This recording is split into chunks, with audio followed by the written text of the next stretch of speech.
La lluvia azotaba las ventanas. El viento aullaba como un alma en pena. Adentro, la vieja casa victoriana crujía y gemía. Juan estaba sentado junto al fuego, con un libro en la mano, tratando de ignorar la tormenta que rugía afuera. Había heredado la casa de su tía abuela, una mujer a la que apenas conocía. La casa era imponente, llena de muebles antiguos y un aire de grandeza olvidada. Se sentía incómodo, como si lo estuvieran observando. Un golpe repentino en el piso de arriba lo hizo saltar. Juan agarró un candelabro, con el corazón latiéndole con fuerza. Lentamente subió las escaleras, cada paso resonando en el silencio. El aire se volvió más frío a medida que se acercaba al origen del ruido. La antigua habitación de su tía abuela. Empujó la puerta. Las bisagras oxidadas gimieron en protesta. No pudo entender las palabras, pero la voz estaba llena de una tristeza escalofriante. Rápidamente examinó la habitación, su pulso se aceleró. Nada.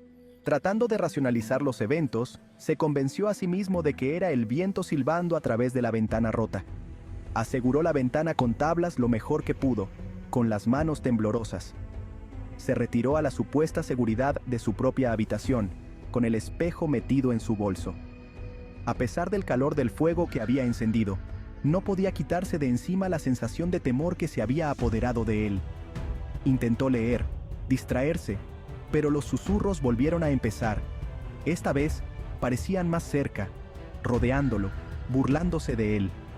El agotamiento finalmente lo reclamó, pero su sueño estuvo plagado de pesadillas. Soñó con una mujer, su rostro oscurecido por las sombras, su voz un grito de tristeza que resonaba por los pasillos de la casa.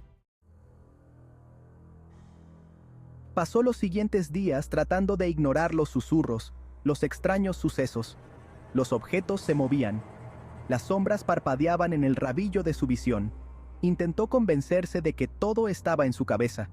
Una jugarreta de la vieja casa asentándose. Una noche, incapaz de dormir, se sintió atraído de nuevo por el espejo. Lo levantó, la plata fría contra su piel. Su reflejo lo miraba fijamente, pero algo era diferente. Su reflejo parecía triste, atormentado. Parpadeó y la imagen desapareció. Intentó dejar el espejo, pero sintió como si estuviera pegado a su mano. El pánico lo invadió. Quería gritar, pero no le salía la voz. Entonces la vio. Una mujer, pálida y demacrada, con los ojos llenos de una profunda tristeza, apareció detrás de él en el reflejo del espejo. Elizabeth Blackwood, su tía abuela, la mujer del espejo. Pasó las frágiles páginas, con el corazón latiéndole con fuerza. Las entradas del diario estaban fechadas hacía más de 100 años, cada una de ellas una súplica desesperada de ayuda, una crónica de un lento y aterrador descenso a la locura. Elizabeth escribía sobre sucesos extraños, susurros en la noche, y una entidad malévola que la atormentaba en cada momento de su vida. Escribió sobre un ritual, un intento desesperado por apaciguar a la entidad y salvarse de sus garras. Pero el ritual había salido terriblemente mal, atrapando su espíritu dentro de los confines de la casa. Juan siguió leyendo, su sangre se convirtió en hielo. Se dio cuenta con una creciente sensación de horror de que no solo estaba leyendo la historia de Elizabeth, sino que la estaba viviendo. La casa, el espejo, los susurros, todo estaba volviendo a suceder. Cerró el diario de golpe, con la mente dando vueltas. Frenéticamente registró la habitación, sus ojos escaneando el diario en busca de alguna pista, alguna indicación de cómo completar el ritual. Lo encontró en la última página, un diagrama escrito apresuradamente y una lista de ingredientes. Reconoció algunos de ellos, hierbas, velas, una moneda de plata. Pero un elemento lo heló hasta los huesos, un sacrificio de sangre, su sangre. Se apartó del diario, una oleada de náuseas lo invadió. No podía hacerlo, no lo haría, pero al mirar a su alrededor, las paredes parecieron acercarse a él, el aire se volvió denso y opresivo. Podía sentir la desesperación de Elizabeth envolviéndolo como una mortaja. No tenía elección, tenía que llevar esto a cabo. Reunió los elementos necesarios, sus manos temblaban tanto que apenas podía sostenerlos. Encendió las velas, sus llamas proyectaban sombras parpadeantes en las paredes. Dispuso las hierbas según el diagrama. Su aroma penetrante llenó el aire. Respiró hondo y se pinchó el dedo, dejando caer una sola gota de sangre sobre la moneda de plata. Cerró los ojos, susurrando las palabras del ritual. Su voz temblaba. Podía sentir una presencia en la habitación con él, fría y amenazante. Abrió los ojos. Su corazón latía con fuerza contra sus costillas. La habitación se llenó de una luz blanca cegadora. Cuando la luz se apagó, la vio. Elizabeth estaba de pie frente a él. Su forma brillaba, casi translúcida, pero sus ojos, antes llenos de tristeza, ahora ardían con una furia fría. La había liberado, pero no de la forma que esperaba. El ritual la había retorcido, corrompido. Ya no era la mujer que fue. Era algo completamente distinto. Se abalanzó sobre él, con los dedos extendidos. Su tacto le envió una descarga de dolor helado a través de su cuerpo. Gritó, tropezando hacia atrás. Había cometido un terrible error. Corrió hacia atrás, esquivando sus ataques. Su mente corría. Tenía que encontrar una manera de derrotarla, de desterrarla de nuevo a cualquier abismo del que hubiera venido. Pero ¿cómo? Recordó el diario, los detalles de su vida, su dolor. Tenía que llegar a ella, recordarle quién era. «Elizabeth», gritó. Su voz resonó en la pequeña habitación. «Sé que estás ahí, sé que estás sufriendo, pero no tienes que hacer esto». Ella hizo una pausa, con la cabeza inclinada hacia un lado, los ojos entrecerrados.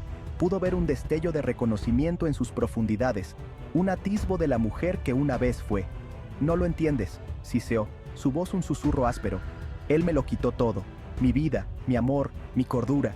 No descansaré hasta que pague por lo que hizo». Se acercó un poco más, tendiéndole la mano. «¿Quién, Elizabeth? ¿Quién te lo quitó todo?» Ella dudó, su forma parpadeó, su rabia luchaba con los últimos vestigios de su humanidad.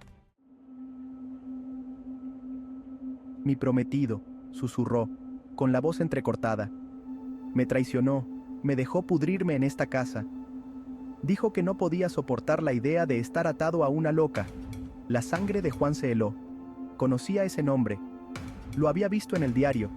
El prometido, el que había llevado a Elizabeth a la locura, el que la había abandonado a su suerte. Era el bisabuelo de Juan. La comprensión lo golpeó como un golpe físico. Él no estaba aquí para romper la maldición, para liberar a Elizabeth. Estaba aquí para continuarla. Era descendiente del mismo hombre que le había hecho daño, el hombre cuyo linaje la había condenado a una eternidad de sufrimiento. La miró a los ojos, viendo la profundidad de su dolor, los siglos de ira y resentimiento que se acumulaban en su interior. Lo comprendió entonces. Él no era su salvador, era su herencia, y ella estaba aquí para cobrarla. Tenía que escapar, encontrar la manera de romper la maldición que había perseguido a su familia durante generaciones. Examinó la habitación, sus ojos se posaron en los fragmentos rotos del espejo de plata. El espejo la había traído a él, la había atrapado aquí. Tal vez también podría liberarla. Se abalanzó sobre el fragmento más grande, ignorando el dolor abrasador cuando los bordes dentados se clavaron en su palma. Lo levantó, la plata brillaba a la luz parpadeante de las velas. «Elizabeth», gritó, con la voz ronca, «mírame, yo no soy él, no soy tu enemigo». Ella dudó, su mirada atraída por el espejo, por su propio reflejo retorcido por la rabia. «No estás definida por sus acciones, no eres su dolor. Eres Elizabeth Blackwood y eres libre». Le arrojó el fragmento de espejo, con el corazón latiéndole con fuerza en el pecho. El espejo la golpeó en el pecho, y una luz blanca cegadora brotó del punto de contacto. Cuando la luz se apagó, Elizabeth había desaparecido. La habitación estaba en silencio, el aire denso por el olor a ozono. Se tambaleó hacia atrás, sus piernas cedieron bajo él. Lo había conseguido, había liberado a Elizabeth. Pero mientras yacía allí, recuperando el aliento, un pensamiento escalofriante se le ocurrió. Había roto la maldición, pero ¿a qué precio? Había liberado a un espíritu poderoso y vengativo en el mundo. Y tenía la sensación de que Elizabeth Blackwood no había terminado todavía. Había sobrevivido a esta noche, pero sabía, con una certeza que lo helaba hasta los huesos, que nunca escaparía realmente de la inquietante verdad del pasado de su familia.